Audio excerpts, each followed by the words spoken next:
Hello friends, welcome to my TET classes. Friends, आज हम देखेंगे मुहावरा। अगर हम पिछले सीटेट के क्वेश्चन बुकलेट्स को उठाकर देखें तो हमें देखेगा लगभग एक क्वेश्चन मुहावरे से आता है। तो मुहावरा क्या है पहले ये जान लेते हैं और फिर जो इम्पोर्टेंट मुहावरे हैं उनको देखेंगे। मुहावरा देखिए दिया है, एक ऐसा वाक्यांश है जो समान अर्थ न देकर विशिष्ट अर्थ का बोध कराता है। मुहावरा किसी वाक्य के थ्रू ही प्रयोग किया जाता है और जब उसे हम प्रयोग करते हैं तो वह उस वाक्य उस सेंटेंस का एक विशिष्ट जो अर्थ है वो निकलता है। फिर आगे जो दिया है, दो शब्द समूह या पदबंध। दो शब्द यानी कि शब्द, जैसे ये एक हम कहते हैं एक शब्द है, लेकिन अब दो शब्द यानी कि इन दोनों को लेकर दो शब्द बना। तो कहा जा रहा है कि जो शब्द समूह यानी कि दो, एक नहीं हो सकता, दो या दो से अधिक शब्द समूह या पदबंध यानी कि जो एक तुका होता है, तुकांत होता है, तो हम उसे पदबंध, वो पदों के रूप में बंधा हुआ होता है, अपने शाब्दिक अर्थ से भिन्न अर्थ को प्रकट करते हैं। कहने का मतलब जो मूल शब्द वहां पे लिखा होता है जरूरी नहीं कि वो ही अर्थ निकले, वरन कोई और अर्थ निकल कर आता है जिससे उसमें जो आपका वाक्य है वो उसमें सुंदरता या चमत्कार उत्पन्न करता है। फिर क्या है, मुहावरे का स्वतंत्र रूप से प्रयोग नहीं होता। आपने देखा होगा जब भी मुहावरा होता है तो उसके साथ वाक्य प्रयोग होता है। तो वाक्य प्रयोग क्यों होता है?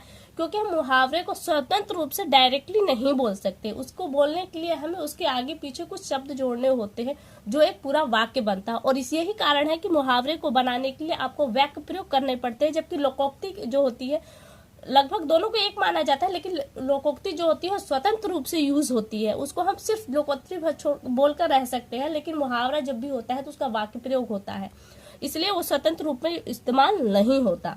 आगे दिया है, मुहावरा कम से कम दो शब्दों से बना। हमने कहा ना कि दो शब्द होने चाहिए मुहावरे के लिए, तभी तो शब्द समूह बनेगा या पदबंध बनेगा। एक शब्द से शब्द समूह नहीं बनेगा, दो या दो से सब अधिक शब्द होने चाहिए। और ये शब्द जो है विशेषण, संज्ञा अथवा क्रिया भी हो सकते हैं, यानी कि जो शब्द होंगे उसमें विशेषण, संज्ञा और क्रिया होंगे। जैसे चिकना घड़ा, जिसमें आप देखते हैं चिकना शब्द है वो विशेषण है और जो घड़ा शब्द है वो एक संज्ञा है। इसी तरह से आंखों में रात काटना, तो आंख शब्द आपका संज्ञा है और जो काटना शब्द है वो आपका क्रिया है।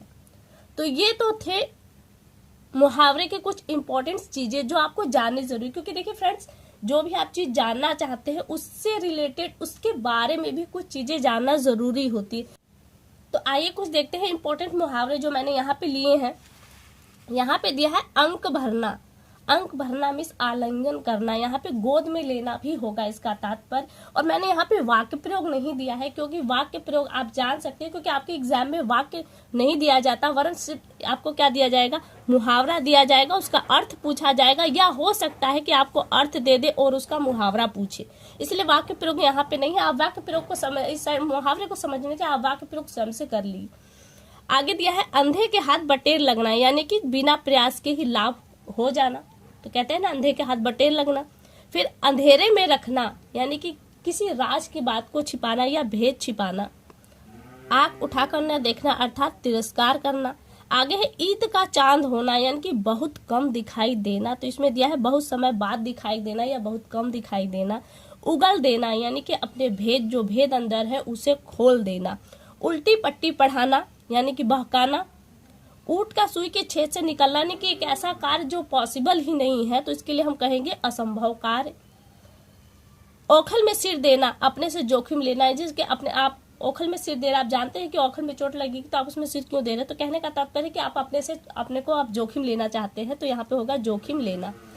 कलेजा मुंह को आना, दुख होना, बहुत ज्यादा दुख होता है तो हम कहते हैं कि कलेजा मुंह को आ गया, तो कहते हैं कलेजा मुंह में आना अर्थात दुख होना। खेत आना, यानी कि वीरगति को प्राप्त होना, समाप्त हो जाना। गड़े मुर्दे उखाड़ना, यानी कि दबी बात को फिर से उभारना। मुट्ठी गर्म करना अर्थात घूस देना। आसन डोलना, यानी कि एक आसन जिस पे हम बैठते हैं वो आसन होता है, तो एक आसन डोलना अर्थात एक स्थान से दूसरे स्थान पर परिवर्तन होना ही आसन डोलना कहलाता है। लकीर का फकीर होना, अर्थात लकीर का फकीर, लकीर पर चलने वाला फकीर। तो यहाँ पे पुरानी प्रथा जो चली आ रही है उसी पर चलना ही होता है लकीर का फकीर होना। और देखिए यहाँ पे लल्लो चप्पो करना, खुशामद करना, यानी कि किसी की पैरवी करना।